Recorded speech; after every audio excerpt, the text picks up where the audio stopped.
या तो आज আমি चैप्टर 2 पढ़िम एलपीपी তোমালোকৰ এটো বহুত ইম্পৰ্টেন্ট চেপ্টাৰ আৰু মই জানাই কি এতিয়া পৰা পঢ়া স্টাৰ্ট দিয়া আৰু মানে এতিয়া পৰা নপঢ়িলে চোৱা ৰিপৰ্ট তোমাৰ আহিলে ৰাজীৱ কি হ'ল একো আহে ঠিক আছে মানে ৰিপোৰ্ট আহিলে এই এলপিপি তোমাৰ যদি তুমি যদি লাস্টৰ 4টা চেপ্টাৰ পঢ়া ঠিক আছে 4টা চেপ্টাৰ তোমাৰ ৰিপোৰ্টৰ তুমি 40 কমসে কম 40 পাস আহিব পাৰিবা বুজিছা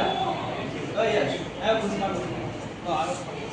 40 তো পাৰিব পাৰিবা যে হেতু কৰিলে তোমাৰ ৰিপোৰ্টৰ ইখিনি 4টা চেপ্টাৰ হৈ যাব আৰু বাকিখিনি ৰিভিজন কৰি লও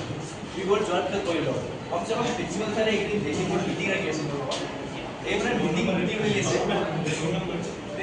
এইকাৰণে আৰু সেইকাৰণে ওপৰৰ প্ৰেছাৰ আহি সেইকাৰণে তোমালোকে এই 4টা চেপ্টাৰ কৰিলে আৰু পিছত বাকিখিনি কৰিব পাৰিবা তো এলপিপি চেপ্টাৰ নম্বৰ 12 এতিয়া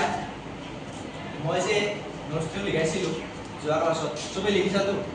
লিখিছা নহয় এতিয়া বাৰু চেপ্টাৰটো বেছি হেৰি নাই মানে ইমান এটা এক্সাৰসাইজ আছে আৰু সেইটো তোমাৰ মানে 12টা 10টা 12টা কোৱেশ্চন আছে ইজি কোৱেশ্চন গেছৰ কপিখন